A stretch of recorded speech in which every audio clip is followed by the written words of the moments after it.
Is planning poker slowing down sprint planning, backlog refinement, or release planning? Do your team struggle to understand relative sizing and Fibonacci numbers? Try the silent story sizing technique.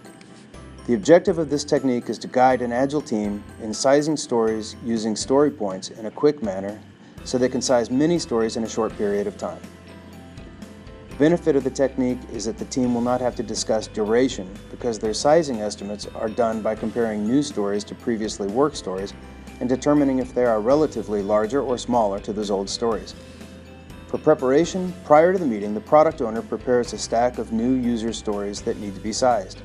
It is important that the product owner write the stories so they are right sized to fit in a sprint, more precisely, so they can be completed within one sprint. This requires that the product owner has some knowledge of his or her team and how they work. Next, then set up your table. Tape cards with a Fibonacci sequence across the table from left to right. 0, 1, 2, 3, 5, 8, and 13. Assemble your team, then you can begin. Step 1.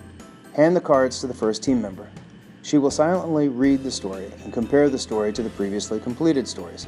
She then determines if the story is similar in size, smaller or larger than the previous stories, and places this story under the appropriate story size number. Step 2. When the first team member is done, then the other team members silently review and then can move stories to different numbers one by one.